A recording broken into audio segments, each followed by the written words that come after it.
The day I bought my land, I felt a sense of peace I hadn't known before. It was a sprawling 10 acres, a mix of open meadow and dense woods, with a small creek cutting through the back. This wasn't just dirt and trees. It was my sanctuary, a place to build a life away from the noise. But my little piece of heaven bordered an upscale housing development, governed by the iron fist of a homeowners association. I wasn't part of their community, but that didn't stop them from seeing my land as an extension of their manicured world. The problems began subtly. I'd find beer cans near the creek and trampled flowers in my meadow. Then, I started noticing tire tracks cutting across my property, a shortcut for the neighborhood kids on their ATVs. The final straw was finding a smoldering campfire pit just feet from my woods, a careless act that could have turned my dream into a nightmare. So, I did what any landowner would do. I installed a simple, clear warning sign: private property, no trespassing. I hammered it into the ground right where the tire track started, a polite but firm boundary. I expected that to be the end of it.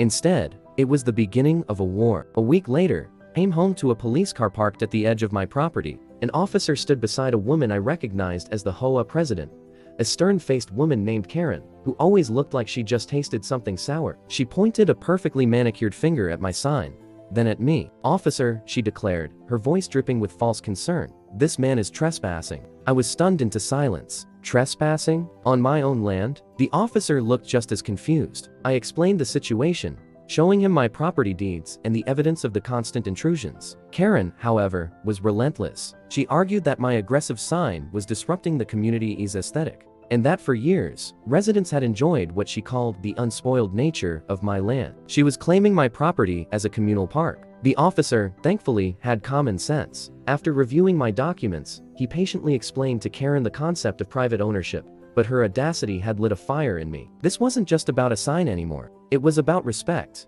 about the right to feel secure in my own space. The encounter ended with Karen storming off, muttering threats about lawyers. The battle isn't over, I know that. But as I stand here on my land, I'm reminded that sometimes you have to fight for your peace. A property line isn't just a mark on a map. It's the boundary of your life, your dreams, and your right to say, "This is mine." If you've ever felt the need to protect something you love, let me know by giving this video a like. Remember, your home should be your sanctuary, not a battleground. Stand your ground, because no one will value your peace more than you do.